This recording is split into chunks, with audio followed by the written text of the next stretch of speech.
Hi everybody, my name's Ivan. Welcome to today's webinar. Looking forward to today's session. We're talking about AI transformation within HR. Normal protocol for webinars that we're just seeing people joining, so I can see lots of people coming in. So welcome to wherever you are in the world, whether it's morning or afternoon to you.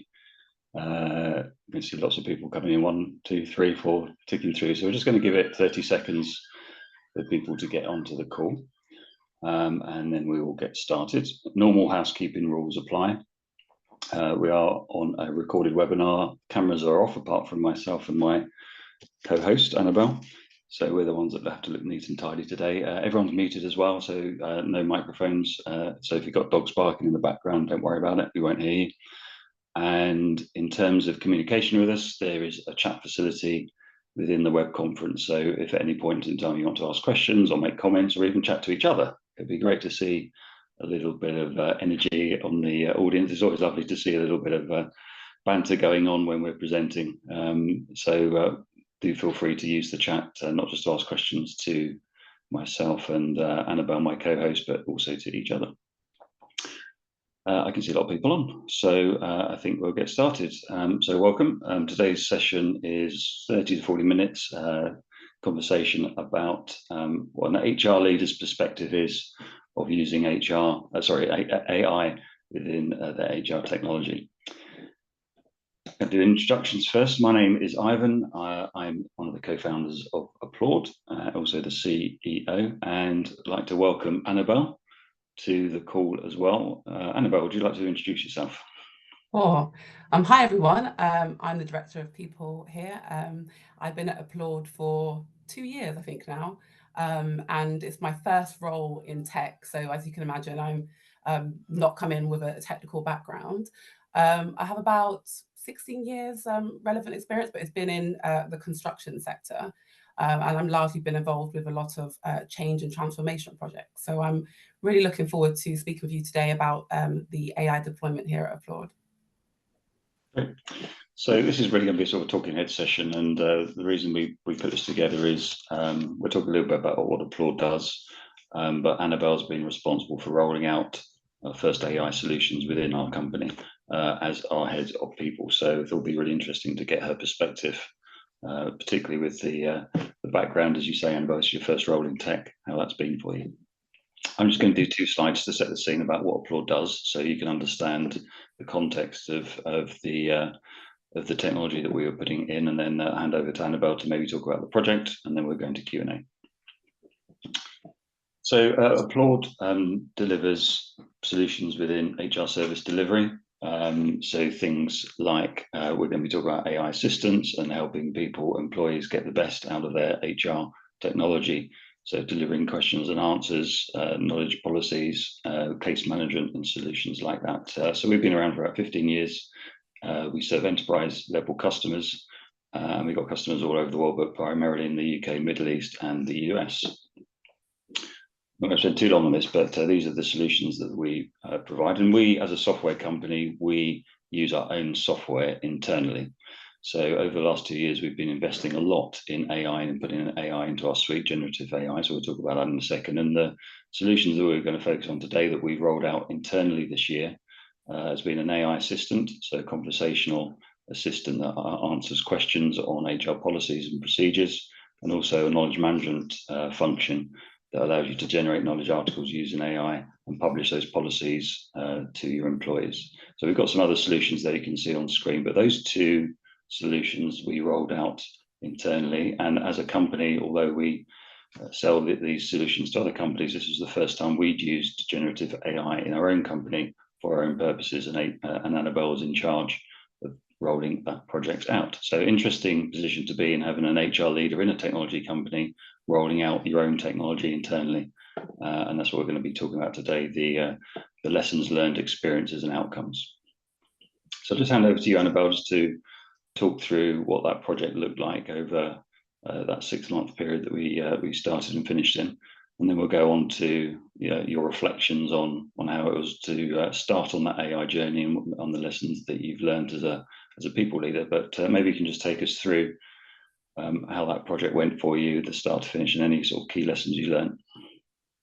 Sure. So I'll just set the tone. So we have a HR portal within Applaud, and the purpose of that portal is to almost be a one-stop shop for our staff. So rather than trailing through a Google Drive or a file manager on Windows, we've purposed this platform for employees to be able to go and look for the information that they need and support them through their journey at Applaud. So what we've done here is we deployed the AI assistant that Applaud offers. And we've gone through a 6-month project, as you can see, from January to July, where a large amount of it was around identifying the needs and building that project team.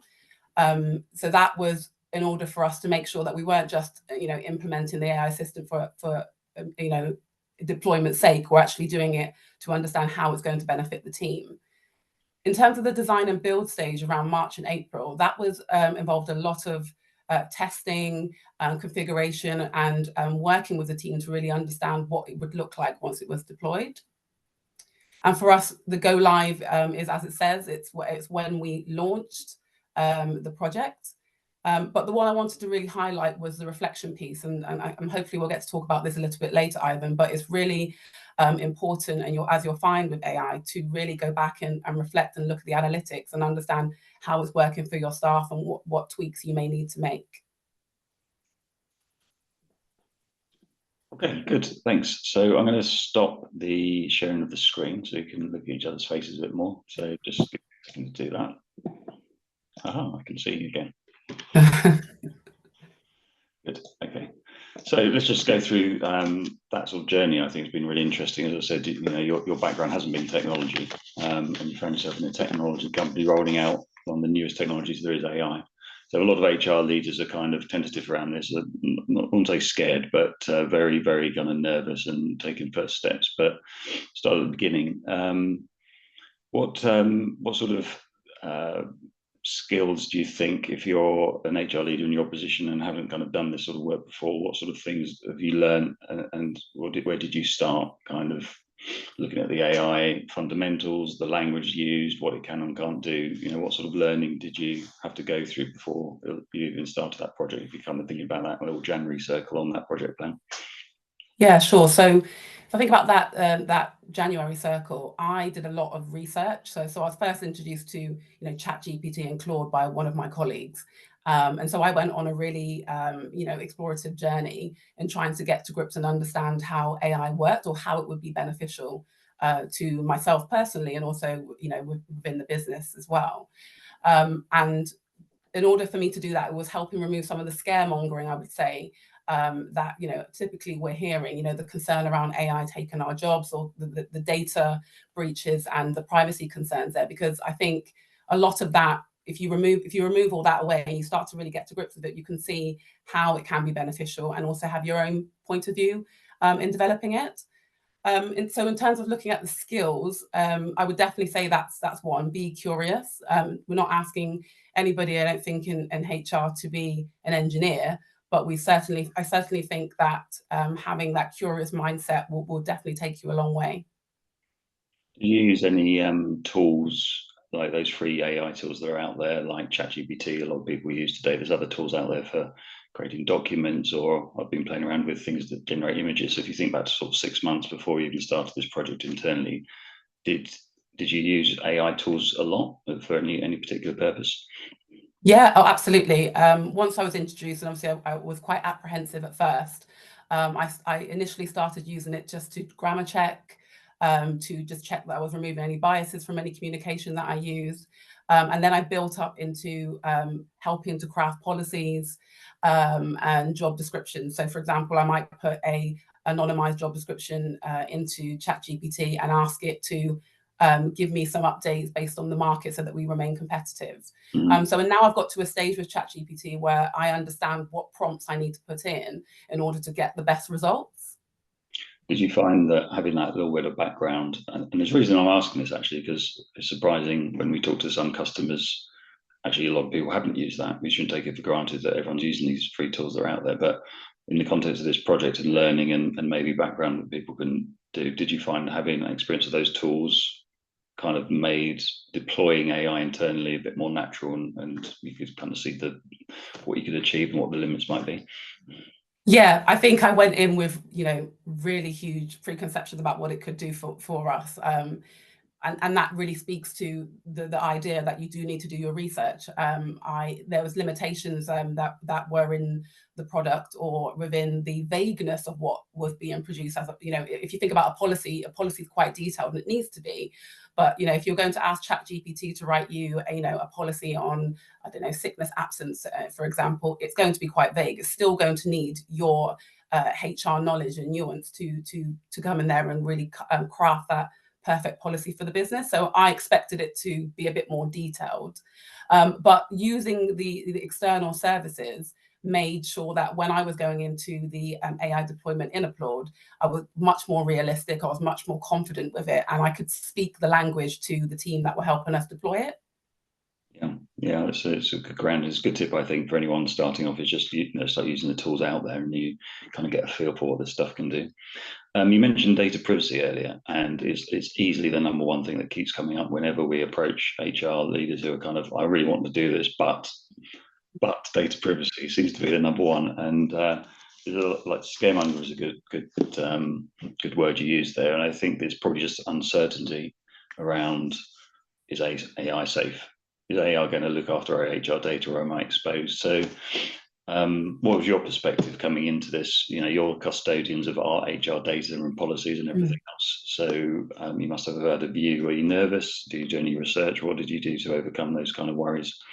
Yeah, absolutely. Very, very nervous. And I do understand the concerns. It's a real issue. And especially when you're seeing the likes of, JP Morgan, Apple and Spotify banning the use of it. And I remember speaking to some of my my colleagues in HR as well, and they're saying the same thing. But I do think that, and the approach that we've taken, which I can speak to, is that we've not banned it. We've actually put some policy around safe use. We've also outlined how the use that is prohibited. So we're very strict on, if you're going to use the tools, make sure you're absolutely removing any sensitive data, you're removing names, anything that you can identify an individual. And I think that's the best way to do it, because let's face it, if everyone's going to have access to a tool that's going to help them be more efficient, do their job better, they're going to access it anyway. So I think we decided to take more of a guided approach. And outside of the policy, because we are concerned and interested in AI, we communicate with them quite fluidly, our staff, and say, would you like to use ChatGPT to do X and Y, but obviously ensure that you are removing any sensitive data. It's interesting. We'll come to the sort of change management and the communications later, because I think that's a big thing as well. Let's just go through the projects. I mean, a typical HR technology project is usually like sit down, gather requirements, design, build, test, roll out, say hooray, and everything else. Did you feel that this project went in a similar way? And I suppose I'm particularly interested around that classic design requirements stage where a lot of projects go wrong. AI is a bit more, feels a bit to me a bit more fluid, like it's that black box of someone talking to you. But how did you feel that project went compared to, say, other ones that you've done in the past with HR technology? Yeah, very, very different. So, with AI, it's so intelligent that it's doing a lot more than the bog standard deployment as you would do with a typical HRIS, which I've done previously. And one of the learnings I had to really come to terms with was about taking the iterative approach, because I'm so used to rolling out something that is what I would consider perfect at the time, or all the checks and balances are done. So because AI grows as you use it, or grows as it gets the knowledge and the data, we had to accept that what we rolled out now, we'd have to review and look at the analytics and come back. It's not something that is static, that you can just leave there and just put it in a box and hope it will work. It gets more intelligent as users use it. So you really do need to look at the analytics to see where it needs to be improved. Yes, so that's an interesting one. We take a bit more time on that one. So testing, classic testing is interesting in normal projects. You have that kind of pass or fail way of, almost like checking a maths exam, for example. That's often how you do technology testing, whereas with AI testing, it feels like more like testing an essay, doesn't it? Because it's a little bit more subjective. But I'm interested in how you went about that testing this was suitable for purpose rolling out internally? Because AI can throw up all sorts of stuff, can't it? And also, can you think of every question that everyone's going to ask? No, of course you can't. So what was your approach within your team to validate that this was going to be okay and safe to roll out? It was giving good quality answers, it was giving correct answers. How did you control the scope of the testing? Sure. So before we rolled it out, we had a cross section of employees that we chose to be part of our testing team. So that involves, employees in different locations, different entitlements, or different elements of policy that related to their role. And we gave them a set of questions, quite a lot of questions actually, that we thought would take longer than it actually did. And once we received all the responses, I was able to go, myself and the team were able to go through the information and see if any of the information was different. Now, AI won't give you the same response, but it will certainly make sure the information is the same. So I was able to look through and see if there's any deviations from truth, which there wasn't. Eventually got to a place where there wasn't. But I felt like that would be the best way for us to just test that information. I did it myself, so I know I've tested before for other systems, but I found this one a lot easier because it's when you're typing in the questions, if you're talking to another HR person, so the response you're getting is so quick and fluid that you're able to test it yourself quite quickly. Mm-hmm, mm-hmm. Did the AI ever answer something incorrectly or give a bad answer? And I suppose to put context around that, there's different shades of bad, isn't there? You've got this is answering a policy information incorrectly that is legislatively incorrect. Like it's something that's quite against the law if someone follows the bad advice. I mean, that's the worst answer you can get. There's also things like it might make up a bit of policy. Maybe your knowledge isn't full and it's kind of polyfilling stuff to kind of give a sensible answer, or maybe it's just the tone of voice isn't very good, or I don't know. But in terms of what bad answers or incorrect answers, what did you find was coming through, and maybe what was the reasons for them, or how did you go about fixing them if there were any like that? Sure. I'm pleased to say it didn't give us any errors in responses in terms of legislative responses. So it largely, if it didn't know the answer, it would tell you, I don't know the answer, I don't have access to it. But what we did notice very early in testing was, for example, our employees in India were receiving responses based on UK policy, which was obviously incorrect. But that was, I would say that's not incorrect due to AI's fault. That was a little tweak we needed to do behind the scenes to make sure that it read where the employees were located. The other thing I would like to call out, you mentioned tone of voice. Tone of voice is very much a personal thing. We wanted the HR assistant to mirror how, our culture and how we speak to each other in Applaud. And so it was quite formal at first. And we made those tweaks there to make it a bit less formal and more like as if we were speaking to each other. Yeah, okay, interesting. Did the AI was there things that it didn't do or didn't answer things on that you would have expected it to do, like any sort of surprises there? I think, and this is probably down to my large expectations, because of the HR portal's got a wide range of information, my expectation was that it was going to go in there and see a quick link and maybe give some information on that. But the scope of work which we were actually dealing with was looking at our knowledge base. So that includes our FAQs and our policies. So it was only answering the questions in that, which was a blessing in disguise, really, because it highlighted where our gaps were in knowledge. So it meant that we had to kind of go back and say, okay, well, if employees are going to rely on this information, we need to really bolster up in that area. Yeah, interesting. So just grounding, having an understanding of what the scope AI can answer on, maybe have avoided that kind of yes expectation of other answers coming through. Okay. What about technical skills? Do you think you've come out the other end with more technical skills? Sometimes HR leaders kind of like as an IT project. This feels a sort of a little bit softer. I don't know, that's my impression, but what sort of technical levels do you think you gained, or did you not? Was the project not really that technical in nature? It absolutely wasn't, and I was pleased to hear that because I'm not technical at all.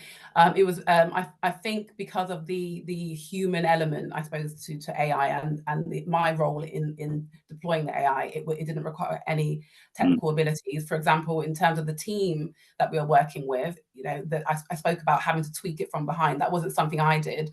That was something the services team were able to deal with. It was very much content related, knowledge related, and making sure that the data was protected. Yeah. Okay, that's good. I think it's good.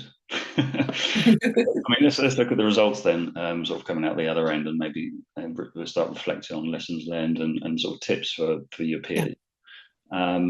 I think in terms of results, I'm interested in what you think your success criteria was. We talked to a variety of customers. Some customers are looking at this purely as a cost-saving exercise. We want AI to kind of cut heads. And other customers are looking at it as we want to enhance the delivery of our function, and this will help. And maybe it's all a blend. But what was your personal viewpoint? What did you want to achieve? So I think, and I'm sure that any of my HR colleagues on the call will resonate with this, we have been striving to be strategically positioned for a very long time, and all these different interventions have come in for us to aid us with that. But I think what I've noticed with the implementation of AI is that we're now actually going to achieve that. For us personally in our HR team, we've managed to half our HR admin. So it's allowing us to still be on the pulse and still make sure that our service delivery is still up there. It's still as good as if we were delivering it, but it's now cutting down that time we would have spent on those HR admin and operational pieces. And now we can focus on the strategic delivery. The other thing I'd like to probably highlight is, looking at the analytics from the chat assistant. It allows us to get employee sentiment much quicker. We're not having to wait for an annual survey. We're not having to wait for a pulse survey. We're able to look at the results in a moment in time and see what employees are interested in. If we've rolled out something brand new, we can look at the chat assistant and see, well, what are employees asking about that particular change? So it's much more on the pulse, and we can react quicker, which we need to do in this ever-changing environment. Yeah, that kind of iterative nature is really important, isn't it? Just to see, is AI answering stuff correctly, and where the gaps might be, because you can never anticipate anything that everyone's going to ask.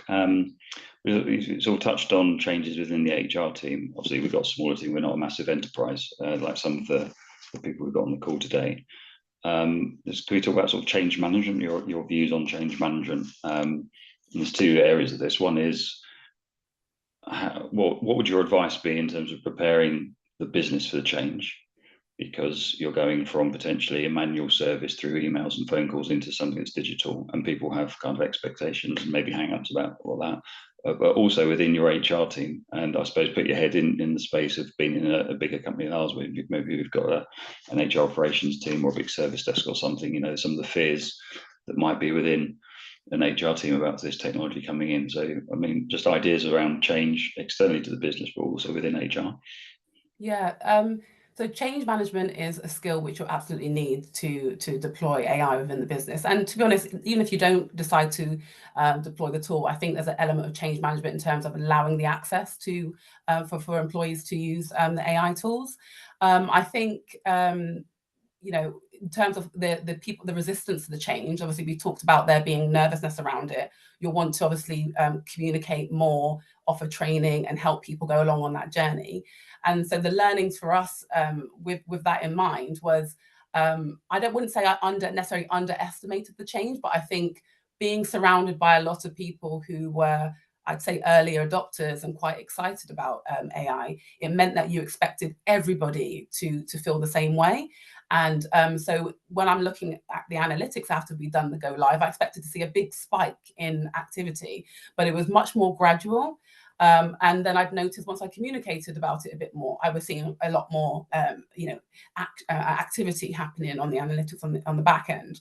But then we've got to a point now where because we're interacting with it quite often, we have our change champions in the senior leadership team saying, use it, go ahead, it's not banned, and encouraging that use. We're seeing it used much more regularly, and probably as it would be if an employee was to ask HR directly for a query. Yeah, I think change management is really, really important for HR leaders listening in and sort of thinking about this too. This is always important with any project, but particularly with AI coming in, the message that it will help experience. It will help your team get answers to questions quickly. But also just sort of generate a bit of a buzz. I think also with the virtual assistants in particular, I think we all remember those old style multi-choice chatbots that really weren't helpful at all. And also you've got to remember that people only use this stuff when they got a question, and not everyone has got a question the first day you roll out technology. So that kind of gradual uptake, it should be expected, really. I mean, you're always going to have these technology guys that are interested in going in and having a little play, but ultimately this is for answering questions, and not everyone has a question day one. There's still a lot of hesitancy around HR leaders. I remember talking to a director a couple of months ago, basically said, I'm not sure there's ROI in this sort of thing. So I mean, people are hesitant, whether it's around return or the complexity or the business risks around AI. What sort of things would you say to them to help them put their mind at rest or overcome their challenges, or maybe evangelize this around the business to get more stakeholder involvement? Yeah, I always suggest that you go back to the business objectives and the goals. We all will carve a strategy, or you have access to a HR strategy that's obviously helping to support those business goals. And there may be things in there that you need to supercharge, and you can potentially use AI to do that. Or there might be opportunities to remove barriers to those projects that you want to launch. So I think thinking about AI from that perspective, as opposed to just jumping on it because it's the new technology or the perceived notion that it's a new fad, would be the right way. So looking back always at your needs, as I showed on that slide, to really support why you're implementing AI would probably serve everybody best, I think. So looking back right to the initial business case and what you're looking to achieve. Okay. We'll start wrapping up soon. A couple more questions, then we'll see if there's anything from the audience. So just to wrap up, advice for HR leaders looking to start their own AI journey. You've obviously lots of things there, but you kind of summarize sort of key learning points for you that if you went back 6 months, you kind of, or would you've wanted to get out of this session here that would have helped you sort of be ready faster? Yeah. First thing I would say is absolutely, like I said before, remove try and step away from the scaremongering. Definitely do some research, do your own research, don't rely on what everybody else is saying. Try out ChatGPT, see if you can get ahead of some trials. I know we have a great one, I'm sure other vendors do as well. So do some trials, speak to the vendor, and just throw all your questions at them so that they can give you the answers that you feel comfortable with. And really think about how you can be that person, that custodian that can come into the business and speak to other people about AI and how it will improve and help and support the business. And then looking ahead, what sort of future plans have you got in terms of what sort of other stuff would you like to do with AI within the people function? So obviously we've got a journeys offering that I'd like to include in our next sprint. So that will obviously help with the employee journey and just provide more intuitive support and guidance for staff starting right the way until they leave. I'd also like it to help and support our talent management, our talent development strategy. So I'm thinking of a way in which employees can receive coaching through the AI assistant. For example, they want to go to the next level in their career, or they want to move around for, in a different position in the business. And I'm expecting the AI to really coach and guide the employee on what they need to do around training, or whether they need to expose themselves in a particular area. And then lastly, probably, sometime, I think, in a couple months or maybe next year, I'd like to see how it develops around workforce planning. Everything's changing so fast, and I think businesses would really benefit from being able to be on the pulse around industry changes in the industry, so that we can position ourselves for success. Good. I've got one more deep question, and then I can see lots of questions on the chat coming in, so I'll compare those and brace yourself for those. I'm really interested in this topic because I've been in HR tech now for 27 years or so. I know I don't look that old, but I am. This feels very cyclical. I remember in the early 2000s, 2003 through 5, we were introducing self-service to the business. At that point in time, HR was very much a back office function. It was payroll, admin, addresses, getting people paid on time, pay slips, all that sort of thing. And then self-service was introduced to put that administration back onto managers and employees, so the data came from the people that own that data, if you like. And at that time, there was massive fear from HR, like, oh my goodness, all these HR admin jobs are going to go. HR is going to go shrink, because we're actually, that was a business case for self-service back then. And that never happened. If you looked, that was an absolute pivot point for HR, that when that technology started going through, we started getting all these other pillars within HR tech. We got talent management, we got recruiting, we got learning, we got well-being, benefits became a sort of whole ecosystem of its own. And HR teams have ballooned, absolutely ballooned in massive businesses since then from what they used to be. And it feels like we're sitting here again saying, here's a tool that's going to do all this HR policy creation and answer questions. You're not going to need that team. And I'm just thinking back 20 years ago, I went through the same journey. I was a bit younger then.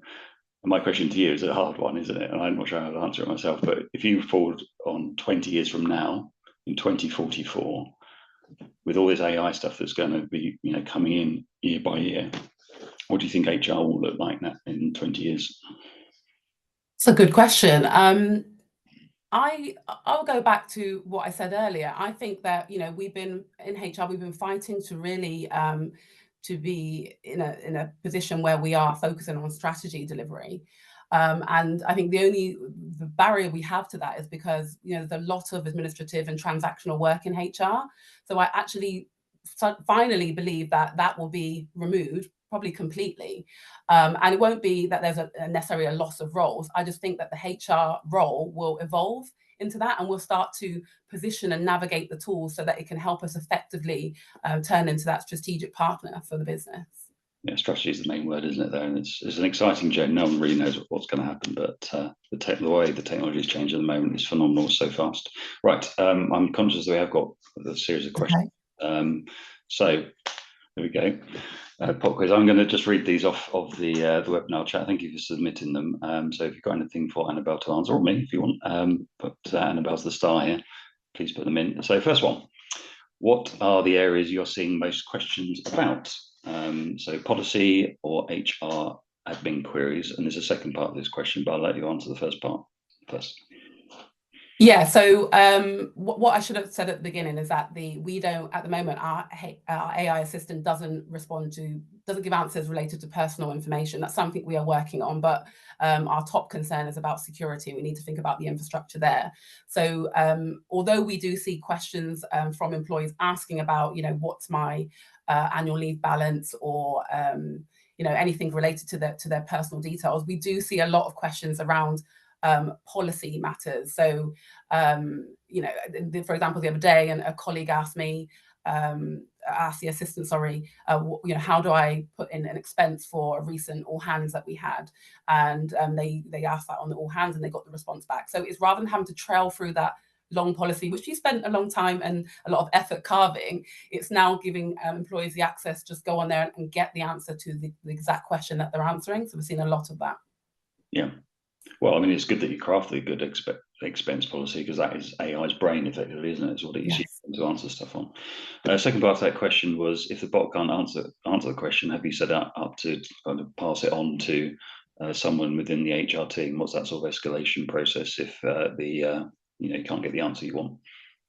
Yes, we have a feedback tool, and so if it's not given the answer that it wants, and it gives an employee give a thumbs down, we'll have access to that in HR, and we'll reach out and respond to that question if the AI system doesn't direct them to the right answer.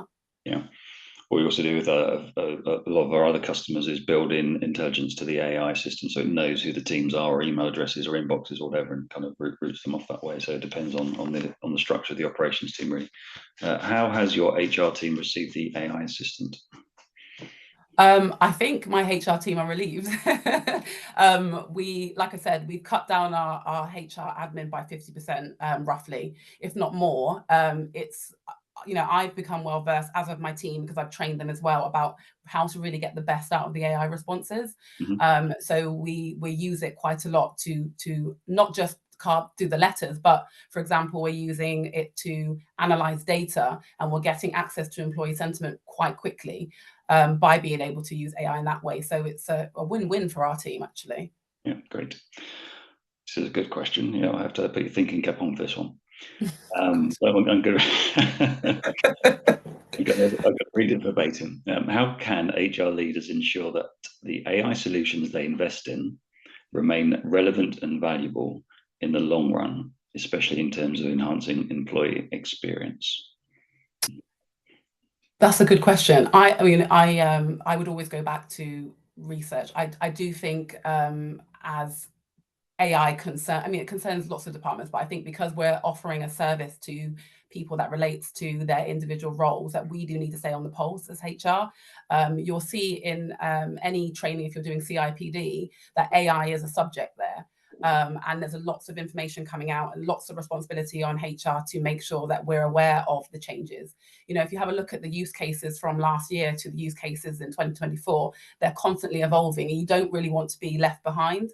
And not just because you want to, again, not just because you want to be at the top of technology, but because you owe it to your staff to position and put them in a good position to succeed in the business. Yeah.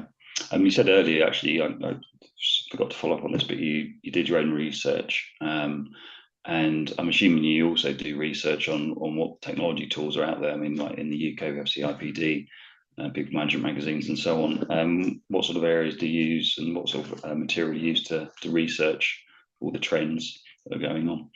Yeah, I use all the typical publications, HR Grapevine, I read the articles, but I feel that the best research I have done is to speak to my peers. LinkedIn, I tell you, LinkedIn is very good for the communities, and there's a lot of discussion in there around AI.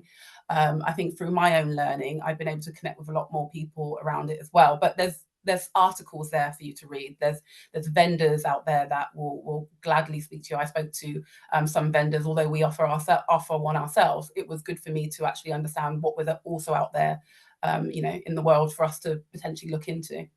Yeah. Okay.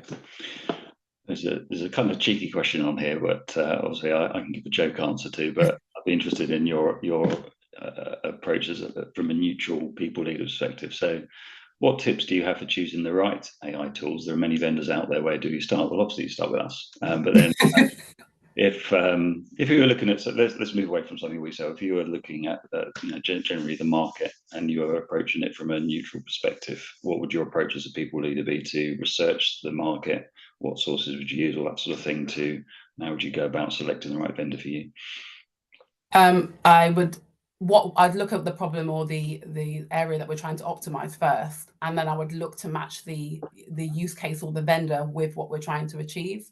And similar to if you would have implemented a HR system, you want to make sure that the AI tool suits what you're doing. It needs to probably be easy to use because there is nervousness around adopting AI. So you don't want to bring on something that's quite clunky. You want to bring in something that is intuitive, that is personalized. And so those were things that we were looking for in ours, and that's obviously what we've achieved. But for anybody else who's looking to go on that journey, really think about what you want to solve with your AI tool. Okay. And this will be a final question before we wrap up. You can wipe the sweat away. Sort of more at thinking and trying to sell this upwards within the business. We find that HR are becoming the pioneers with AI. Actually, the use case is so strong within HR because you are delivering technology and solutions that reach the entire business. There's AI use all over the business, but HR seem to be at the front of the queue, trying to get this technology in. But we do see, I'm going to read the question in a minute, we do see objections at board level, stakeholder level, IT a lot of the time. So the question is, I'll read it out now, how do we handle objections at board level? Our senior leadership team are quite hesitant to adopt AI, but we think it's the right way to go. And that's our final one for today. Okay, remove your HR hat. Go back to they would have crafted an objective for the year or for a long-term plan, 5-year plan, and going with those facts and those statistics to really show that point of difference, to really show how it's going to shift the needle. Absolutely bring them in on the calls. You're going to obviously speak with some vendors, shortlist those vendors and bring them in on the call so they're not hearing it secondhand. Like I said, removing that scaremongering, bringing people to the forefront. Bring them in on the journey. And with any change, it's all about the communication and creating that awareness and transparency. And I think that once they're able to see that benefit, not just for HR, but for themselves and the rest of the business, then you shouldn't have any problems. It's all about looking at what the company objectives are at a high level and kind of layering in your ask or your business case into that to align with what the overall objectives are. And they might be employee experience, might be retention, might be increased talent, might be cut costs, whatever. But that's the way in. All right, thank you, Annabel. You can Thank you. We're done. Thank you to everyone that attended. Thank you for all the questions that came in. It was really nice to see a little bit of activity on the chat. Hope you enjoyed the session today. And that's all for today. If there's any questions or anything else you want to follow up on, the details were on the webinar invitation. So thanks all. Have a great rest of the day. Thank you. Bye-bye.